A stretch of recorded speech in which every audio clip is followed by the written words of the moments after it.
The doorbell rang while I was flipping pancakes, and by sundown, a homeowners association had tried to steal my lake, my woods, and 100 years of my family's land with paperwork so polished it looked respectable. That's the kind of morning that makes coffee taste scared. One minute my kids were fighting over the last pancake, the next I was standing barefoot in my kitchen, reading a notice that said I had 72 hours to get off land my great-grandfather had cleared with his own hands. It was a hard Minnesota morning frost on the windows, butter and syrup in the air, kids arguing like tiny trial lawyers at the stove. Then the bell rang again, sharp and impatient. I opened the door to a young courier holding a thick envelope stamped "Urgent Legal Notice" in red ink. "Mr. Harper?" he asked. "Unfortunately," I said. He got my signature and left fast like he knew the envelope was radioactive. I opened it in the entryway. Notice of sale. Termination of possessory rights. Delinquent dues. Covenantal breach. Crystal Shores Homeowners Association claimed they had seized and sold 1,650 acres of my land, including the south field, the woods, and the little lake my father taught me to fish on. They even listed the violations: overgrown brush, wildlife hazards, unapproved structures. In other words, trees, deer, and the old barn my great-grandfather built before Crystal Shores existed. I laughed, but it came out thin. Because here's the crazy part. I was never in Crystal Shores. Their kingdom of beige mansions and ornamental ponds bordered my property, but my land had been deeded, taxed, and zoned separately decades before their first cul-de-sac was poured. Family land. Legacy land, the kind that belongs to your blood as much as your name. Still, the paperwork looked real. County stamps, transfer numbers, notarized signatures. I pulled my deed from the office cabinet. Clean title, my name, no HOA tie, no annexation clause, nothing. That's when the chill hit. If this was a mistake, it was elaborate. If it was fraud, it was organized. I drove straight to the recorder's office. The clerk looked at the notice, clicked around, then frowned. "It was filed yesterday," she said, "through a title intermediary called Shoreline Title Holdings." She turned the screen. "Your southern sector was digitally carved off and bundled into Crystal Shores parcel group. It passed validation because it was filed with legitimate transfers." My stomach dropped. I knew the trick. Hide the stolen parcel inside clean paperwork and hope nobody notices before the survey flags go up. By the time I got home, the flags were already there, bright red against my trees, and a sign in my dirt announced Future Community Park. "Mr. Harper," a woman said on the phone, smooth as stone, "this is Meredith Walker, president of Crystal Shores HOA. I believe you received the formal notice." I said, "You mean the one where your little country club tried to steal my lake?" She ignored that. "The property should have been integrated years ago. We're correcting an old oversight." Integrated, like my family's land was a software update. "My father would have dynamited your clubhouse before he signed anything with you," I said. She went cold. "Your father is no longer here. The community has moved forward. The sale is final. You have 72 hours to vacate." Then she hung up. I didn't sleep that night. I sat in my office with bad coffee, old plats, tax records, survey maps, title histories, and enough case law to build a bunker. Anger feels good for 10 minutes, then it gets stupid. Paper wins. By dawn, I had my deed, title chain, tax records, aerial maps dating back to the 50s, and every county document proving my land had never been under Crystal Shores' control. Then Taylor called. He worked in county GIS and owed me a favor. "Jules, you're gonna love this. They split part of your parcel into micro lots and routed it through a shell company.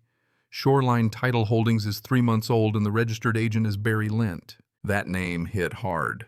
Barry Lent was the kind of man who called forged paperwork creative interpretation. Taylor said, "They Trojan horsed your parcel into a bulk filing. If you don't move fast, those markers become reality." So I moved fast.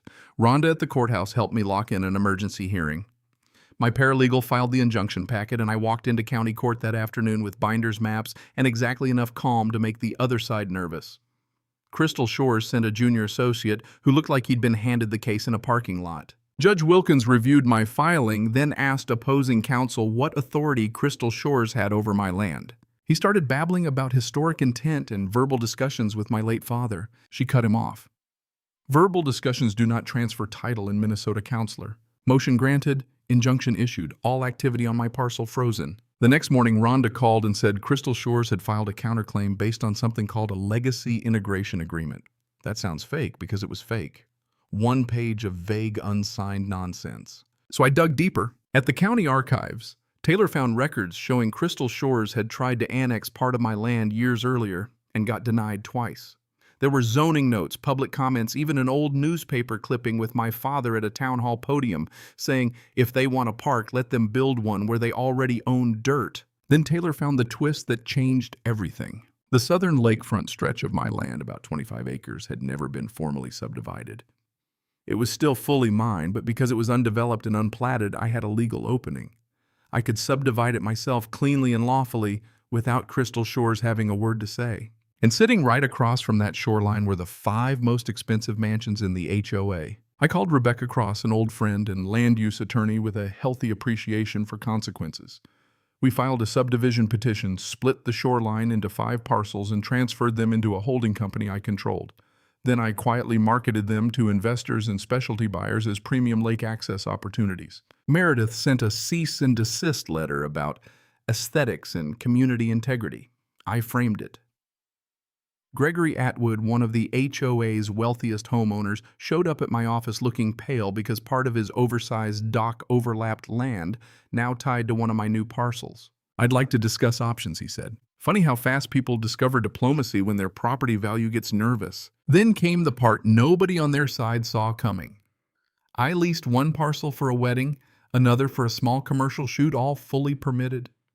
Drone footage from one of those events hit social media, and in the background you could see a Crystal Shores homeowner in tennis whites losing her mind while a jazz trio played on land her HOA had tried to steal.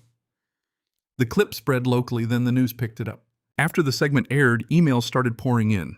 Quiet messages from HOA residents, notes from nearby landowners.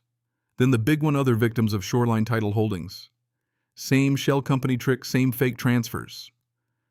Barry Lent hadn't tried this once. He'd been running the same scam in multiple counties. Rebecca and I filed a federal complaint naming Barry shoreline title Crystal Shores and everyone tied to the fraudulent transfers. The minute it hit the docket, this stopped looking like a lake dispute and started looking like organized fraud. The board began to fracture. Homeowners turned on Meredith. Internal emails leaked. One woman from Lot 13 left a pie at my gate with a note that said, "We always knew something felt wrong." That pie tasted almost as good as vindication. Crystal Shores made one last push in state court with a polished lawyer and a lot of theater. He argued my shoreline project threatened community harmony. The judge shut him down in less than 10 minutes. Her exact line was, "This is not a playground for the wealthy to rewrite geography." I printed that out and taped it above my coffee maker. Barry Lent got arrested by federal marshals. Fraud, conspiracy, falsification of property records, the whole rotten load. Crystal Shores board was suspended. The court awarded damages, fees, and penalties so large my bank manager had to ask me twice to confirm the number. But the money wasn't the best part. The best part was what I did with it. I repaired the barn, cleared the trails, put power back into 2 old outbuildings near the lake, and turned them into a place where regular people could learn how deed surveys, parcel maps, and title traps actually work. We called it the Land Rights Institute. A retired surveyor volunteered on weekends. A civics teacher brought kids through and showed them how a boundary isn't a rumor, it's a promise measured on purpose. Across the lake, Crystal Shores voted to dissolve the HOA. Not reform it, dissolve it. That felt better than any check. Weeks later, Meredith showed up at my porch alone. No bored voice, no smooth confidence, just a woman who had finally run out of places to hide. She admitted she let the title work happen because she told herself it protected value, order, comfort. What it really protected was greed wearing perfume. I didn't absolve her. This wasn't church. But I told her her people had one chance now to build something decent without lies holding it up. And that's the part I still think about. Greed almost never shows up looking greedy. It shows up stamped, notarized, talking about order, improvement, safety, community. That's what makes it dangerous. And kindness doesn't always look soft either. Sometimes kindness is learning the map, learning the law, and refusing to move when somebody rich and smug tells you your home is suddenly theirs. Now the lake is quiet again. My kids still fight over pancakes. The wind still moves through the pines the same way it did when I was a boy. And every now and then I think about that courier standing on my porch with the envelope that started it all, and I laugh. Because by the time the dust settled, the people who tried to sell my land lost their board, their shell company, their money, their reputation, and one of them lost his freedom. I kept the lake, kept the woods, rebuilt the barn, and turned their scam into something useful. So tell me this. When powerful people abuse the law, is using the law to crush them justice? Or is it revenge dressed in a cleaner suit? Drop your take in the comments. Tell me who crossed the line, and if you've ever dealt with an HOA, a land dispute, or some petty tyrant with a clipboard, I want to hear that story too.